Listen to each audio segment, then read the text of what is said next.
It's going to have a couple of parts, and we're going to build up your skills and vocabulary. And I plan to release a video approximately maybe once or twice a month. Hi. If you just bought your first keyboard or piano and you don't know where to get started, you've come to the right place. I've made this little mini-series just for you so you can jumpstart your piano playing career. It's going to have a couple of parts, and we're going to gradually build up your skills and vocabulary.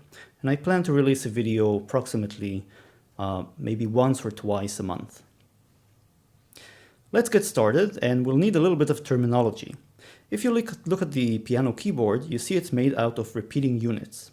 You have 2 black keys, 3 black keys, 2, 3, 2, 3, and so forth.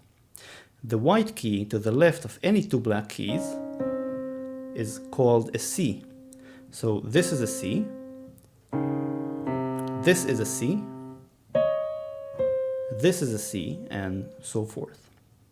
The notes are named following the C as you would perhaps expect them to be.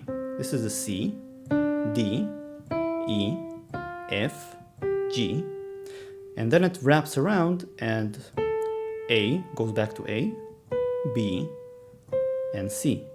And it keeps going. C, D, E, F, G, A, B, C. Okay, so we got the naming under our belt. The first thing I want to teach you in terms of playing is how to play a couple of simple chords. And I'm going to assume that you want to accompany yourself singing on the piano. That's kind of the popular approach to playing the piano, so maybe you'd want to sound like this.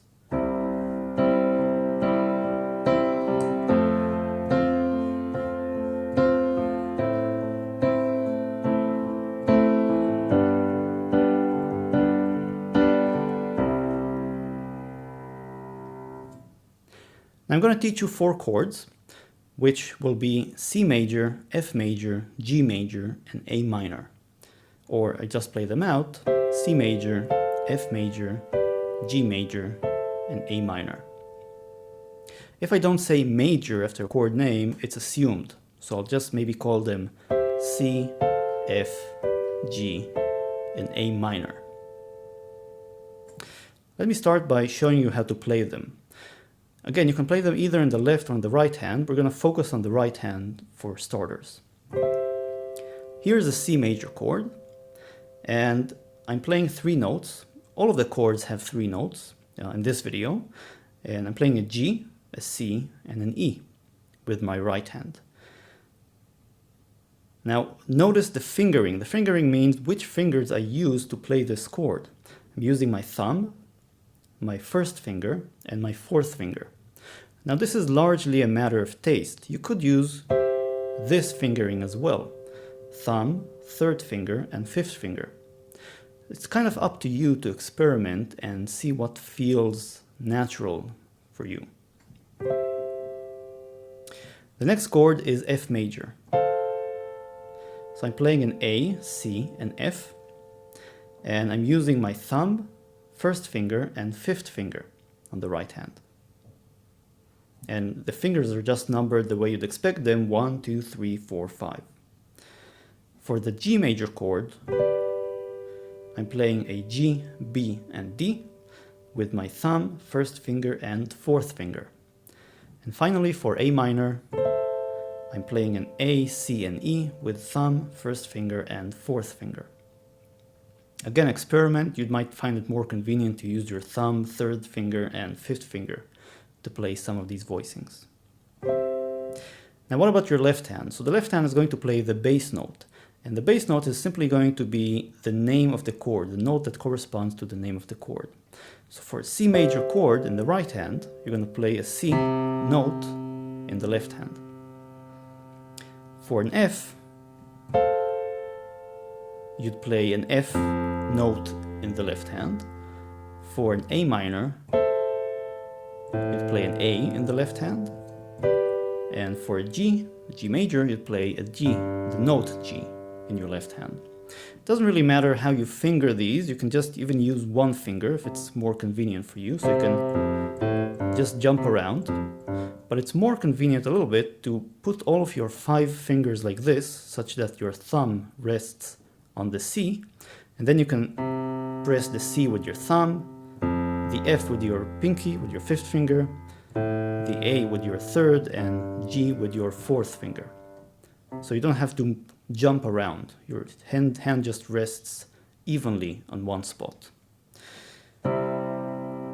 So now you have 4 chords under your belt, and you can first of all start by experimenting with different combinations. So let's see, you can start with a C, going to an F, going to an A minor, going to a G.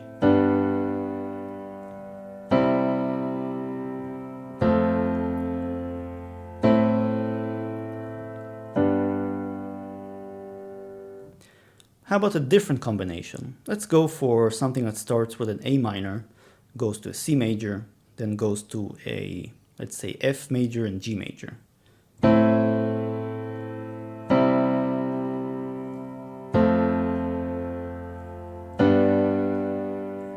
A minor, C major, F major, G major.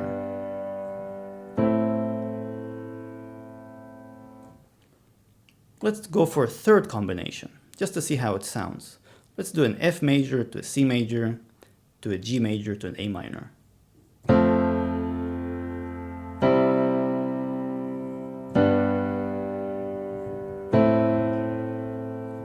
F major, C major, G major, A minor.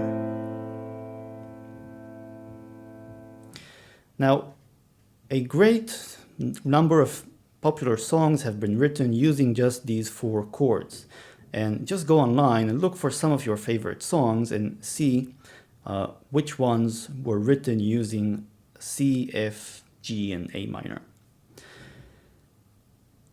Now, one more thing before we conclude for today, and that is basically what you can do to add some motion and interest to your playing is once you've hit a chord, just repeat it at constant intervals.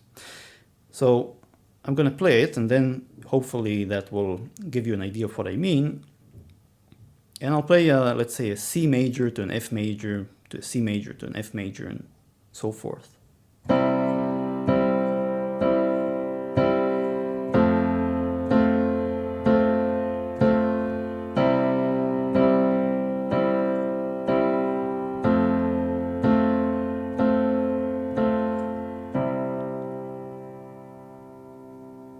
While I'm playing, by the way, I'm holding down my piano pedal, so you can't see it with the camera, but all of keyboards today come with pedals and pianos come with pedals, and the nice thing about the pedal is that if I don't press the pedal and I press a note and let go, the note stops.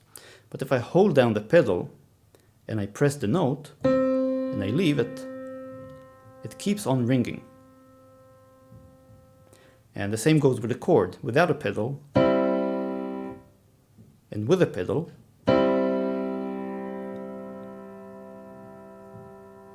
so the idea is to hold down the pedal for as long as you're on a particular chord. When you switch between chords, be sure to depress the pedal so the previous chord doesn't keep on ringing when you switch to the new chord. So I'm keeping my pedal pressed here, depressing it, and when I move to the F major, again I depress it and press it again, depress and press, and so forth. So this will give you a nice full sound when playing. And of course, the sort of quintessential song that you probably want to check out for these 4 chords is Imagine by John Lennon. Do go ahead and have a look. And in the next lesson, I'm going to show you 4 different ways, interesting ways, in which you can make your playing sound more interesting. So not just push down the chords, but make it sound more mature, complex, and sophisticated. That's it. I hope you've learned something interesting. Welcome to your first lesson for playing the piano. I hope you'll have many more and enjoy your path, and I'll see you next time.